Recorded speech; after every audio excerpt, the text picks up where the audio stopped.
네, 오늘은 웨스트민스터 소요리 문답 제 102문을 같이 살펴보도록 하겠습니다. 50번째 시간이죠. 제가 질문을 하면 한번 대답을 해보시기 바랍니다. 두 번째 강구에서 우리는 무엇을 위해 기도합니까? 나라가 임하시오며 두 번째 강구에서 우리는 사탄의 왕국이 파괴되고 은혜의 왕국이 진전되며 우리 자신과 타인이 그곳에 이르고 그 안에서 보존되도록 그리고 영광의 왕국이 앞당겨지도록 기도합니다. 그래서 우리가 이제 주기도문을 같이 살펴보고 있는데 오늘은 나라가 임하시오며 라는 뜻이 무엇인지 같이 살펴보도록 하겠습니다. 그래서 첫 번째, 사탄의 왕국이 파괴되고 은혜의 왕국이 진전되는 것에 대한 기도다라는 거예요. 네, PPT를 보여주시면 TV에 이제 방영되거나 이제 영화에서 보았던 이제 타잔이라는 만화가 있죠. 보신 적 있으십니까? 네. 그래서 그 만화에 이제 타잔이 초식 동물을 잡아먹는 사자를 제압하면서 약한 동물을 이제 잡아먹으면 가만두지 않겠다라고 경고하는 장면이 나옵니다. 그런 타잔이 어떻게 보면 참 멋있어 보이죠. 근데 조금만 생각하면 그럼 사자는 도대체 무엇을 먹고 살아야 되나라는 의문이 생기죠. 육식동물인 사자는 고기를 먹어야 됩니다. 게다가 사자가 사냥에 성공하는 확률이 굉장히 낮다고 해요. 그리고 사냥을 하다가 이제 부상의 위험이 따르기도 한다고 합니다. 그러다 보니까 사자는 약하거나 다친 짐승을 노리게 되고 자연스럽게 초식동물의 개체수를 조절하게 되는 것이죠. 물론 이제 포식자가 초식동물을 잡아먹는 그 장면이 잔인해 보일 수 있습니다. 하지만 사람의 눈에 그렇게 보인다고 해서 쉽게 나쁘다고 판단할 수는 없습니다. 만약 타잔의 개입으로 다른 동물을 잡아먹지 못한 이제 육식동물들이 다 굶어 죽었다고 생각해 보십시오. 그러면 어떤 일이 벌어지겠습니까? 초식동물들의 개체수가 너무 많이 늘어나서 식물이 사라지게 되고 환경이 망가지게 되고 생태계의 균형이 깨지게 되는 거예요. 결국 초식동물도 멸종할 수 있습니다. 그래서 타잔이 이 포식자들이 초식동물에게서부터 이 초식동물을 지키겠다라는 그런 마음은 갸륵하지만 포식자들이 필요하다라는 것이죠. 포식자들이 초식동물의 개체수를 조절하지 않으면 밀림은 황폐할 수밖에 없습니다. 그리고 이 포식자가 고기를 먹어야 되는 신체 구조를 가지고 있기 때문에 타잔의 그런 경고나 꿈은 말이 되지 않는다라는 거예요. 그러니까 밀림의 왕자 타잔도 육식동물의 신체 구조를 바꿀 수 없죠. 식습관을 바꿀 수 없습니다. 그것은 뭐 과학이나 의술이 발달해도 마찬가지입니다. 그런데 하나님은 사자를 변화시켜서 소처럼 풀을 뜯게 만드시는 분이에요. 이리가 어린 양과 함께 거하고 표범이 어린 염소와 함께 누우며 송아지가 어린 사자와 살찐 짐승이 함께 있게 만드시는 분입니다. 그러니까 밀림의 평안은 타잔에 의해서 주어질 수 없다라는 거죠. 사람에 의해서 주어진 것이 아닙니다. 오직 하나님에 의해서만 모든 이들이 평화를 누리고 눈물도 없고 죽음이 없는 하나님의 나라가 이루어질 수 있는 거예요. 그것은 오직 하나님에 의해서만 가능한 겁니다.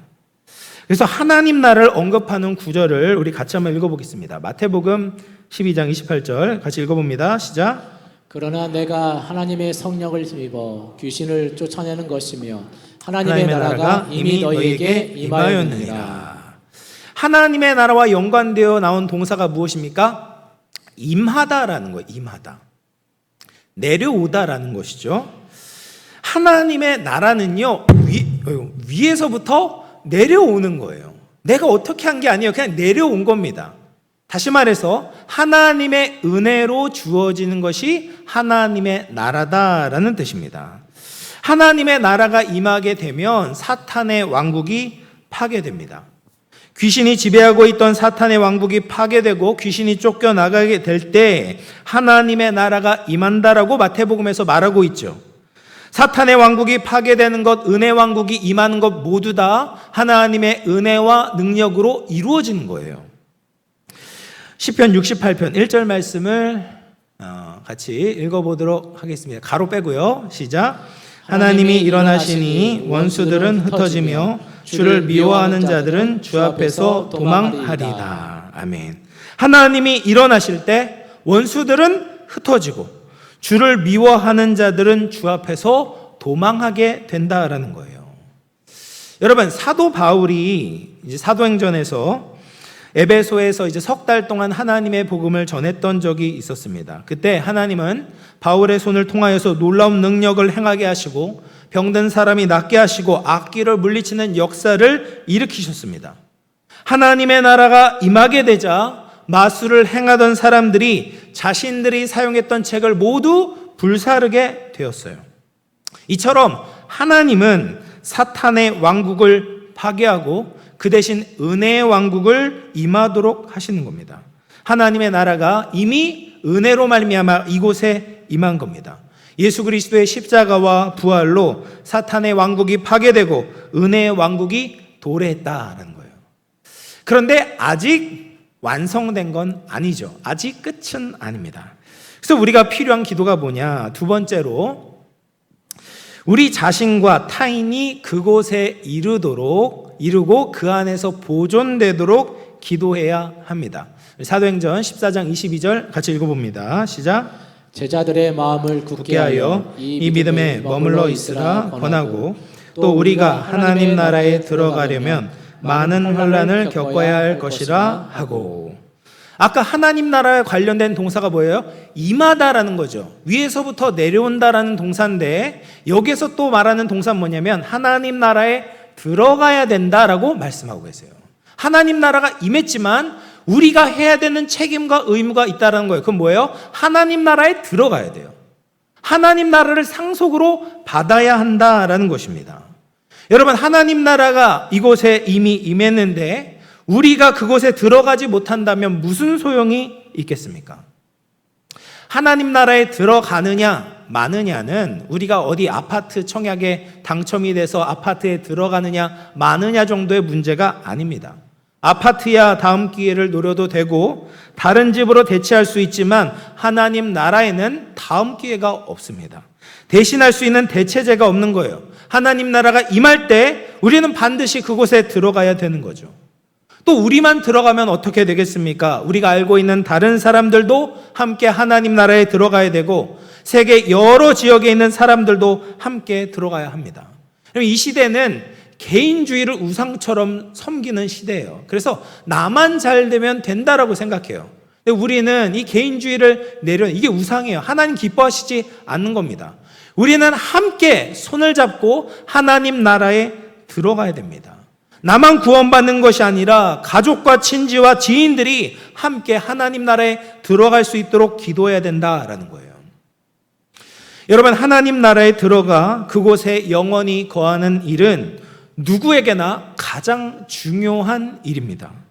그러므로 우리는 이미 임한 하나님 나라에 들어가도록, 하나님 자녀가 되도록, 예수님 안에 거하도록 다른 사람들에게 복음을 전해야 되죠.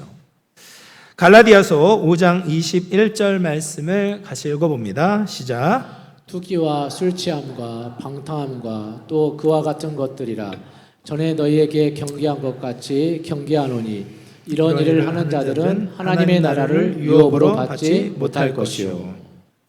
그러니까 하나님 나라를 유업으로 받지 못한 사람들이 어떤 사람들이냐면 믿음의 열매가 없는 사람이에요. 진짜 믿지 않는 사람들은 사실 열매가 나타나지 않잖아요. 그러니까 변화가 먼저가 되진 않지만 믿음이 있는 사람들은 반드시 삶의 변화가 뒤따르게 됩니다. 그래서 믿음의 삶을 살면 환난이 오고 박해가 와도 절대로 타협하지 않는 거죠. 오전에 말씀을 나누었던 것처럼 주의 자녀답게 살도록 몸부림을 치는 겁니다. 하나님의 기쁨이 되기를 원하고 거룩하게 살기를 원하고 성령님께서 우리를 인도하시는 대로 따라가기를 소망하는 거예요. 그렇게 될 때 우리가 하나님의 나라를 유업으로 받게 된다라고 말씀하고 계십니다. 그래서 이처럼 나라가 임하시오며 라는 간구 속에는 우리 자신과 또 다른 사람들이 하나님 나라에서 영원히 보존되는 것까지 간구하는 기도가 들어있어요. 마지막 세 번째로 이 기도에 담겨져 있는 의미가 뭐냐? 영광의 왕국이 앞당겨지도록 우리가 기도하는 거예요. 하나님의 나라가 얼마나 영광스러운지 안다면 우리는 이 땅의 삶에 연연하지 않을 것입니다. 훨씬 좋은 것을 아는데 나쁜 것에 빠져 있을 이유가 없겠죠. 저 사진에 나온 사람이 이제 요코이 쇼이치라는 일본군입니다. 2차 세계대전 당시에 이 요코이 쇼이치가 전쟁이 끝난 것을 모르고 28년 동안이나 땅굴 속에 숨어서 살았어요. 그는 1941년에 입대해서 1944년에 괌에 배치가 되었는데 자신의 부대가 미군에 패배하자 밀림 속으로 숨어 들어간 거예요. 그러면서 이제 입구를 위장하고 한 평 넓이의 땅굴을 파서 그 속에 살면서 물고기와 나무 열매를 먹으면서 28년을 버틴 겁니다. 그는 1972년 1월이 되어서야 지역 어부에 의해서 발견이 되었는데 그때까지도 일본이 패전한 것을 알지 못했고 괌이 미국령이 되었다는 사실을 몰랐습니다.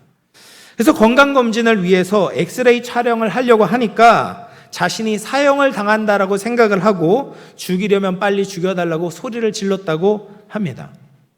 그렇게 해서 이제 일본으로 귀국을 했는데 그가 뭐라고 이야기를 하냐면 천황전하로부터 받은 소총을 온전히 가져와 돌려드립니다.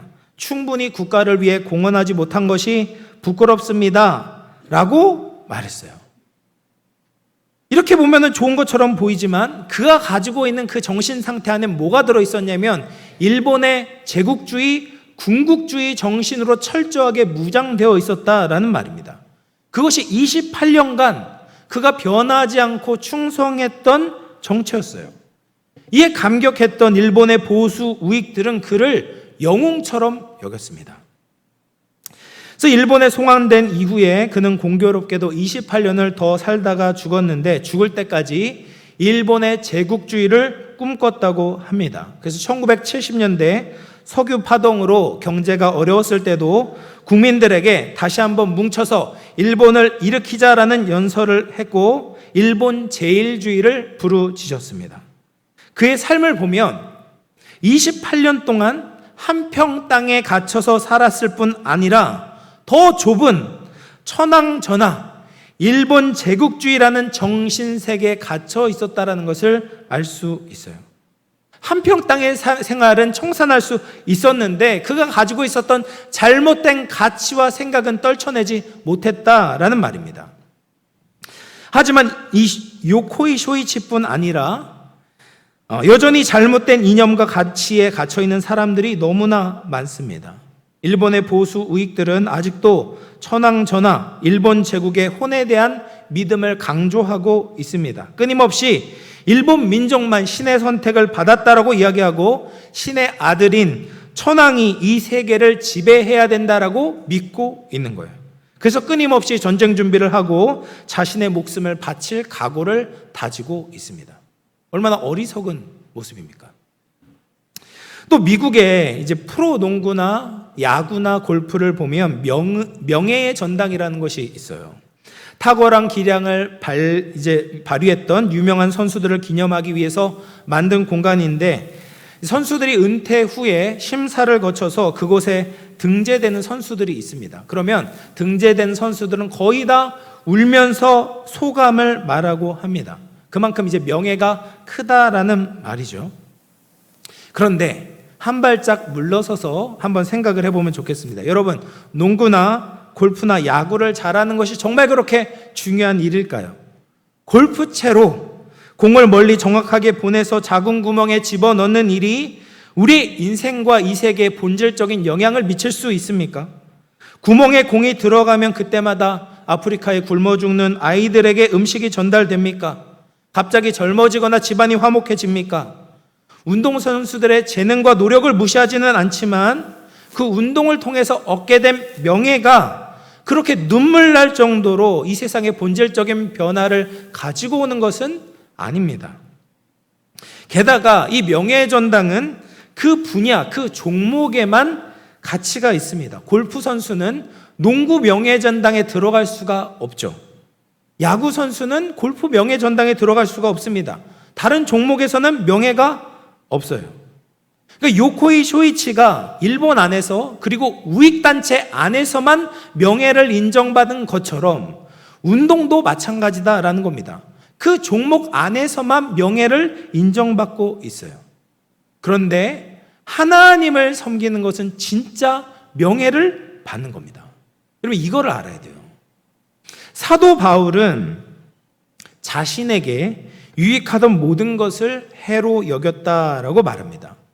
인생을 살아오면서 쌓았던 신분과 학벌과 능력과 모든 업적을 배설물처럼 여겼습니다.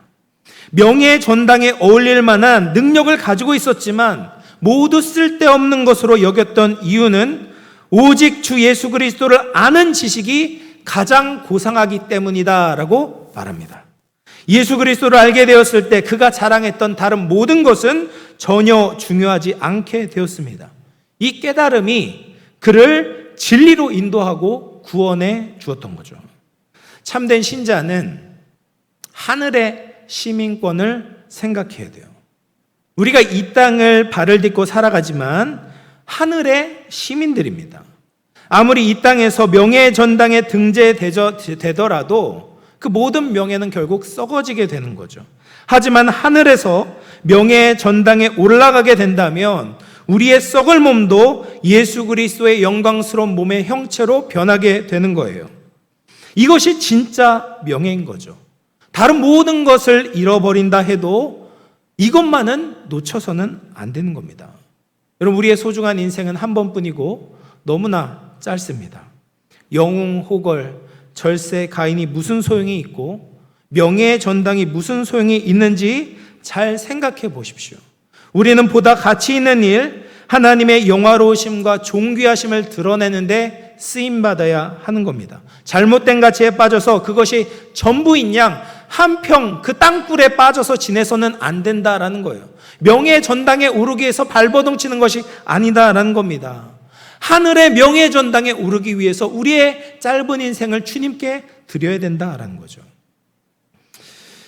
사도 바울이 이렇게 이야기를 했습니다. 빌립보서 1장 23절 말씀을 같이 읽어봅니다. 시작. 내가 그 둘 사이에 끼었으니 차라리 세상을 떠나서 그리스도와 함께 있는 것이 훨씬 더 좋은 일이라 그렇게 하고 싶으나. 사도 바울은 죽는 것보다 사는 것보다 죽어서 그리스도와 함께 있는 것이 훨씬 더 좋은 일이다 라고 말해요.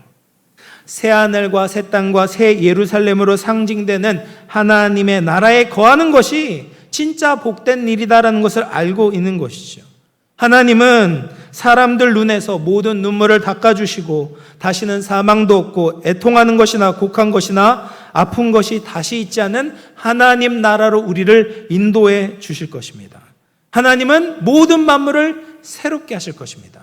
우리는 이 영광스러운 나라를 바라보며 이 땅을 신실하고 진실하고 거룩하게 살아가야 하는 거예요.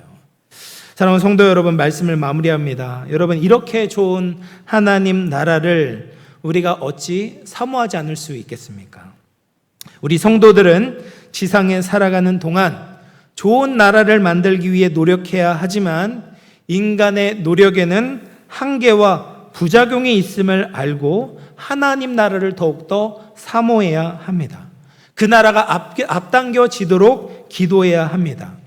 예수님이 내가 진실로 오리라 라고 말씀하셨기 때문에 우리는 마라나타의 신앙을 가지고 아멘 주 예수여 오시옵소서 라고 예수님께 화답해야 하는 것이죠. 우리 모두 주님의 나라를 사모하며 이 땅에서 하나님 나라 백성으로 사랑하며 주님의 말씀에 순종할 수 있는 저와 우리 모든 영혼의 가족들 다 될 수 있기를 주님의 이름으로 축원합니다. 기도하겠습니다. 사랑과 은혜가 풍성하신 하나님 아버지, 오늘 나라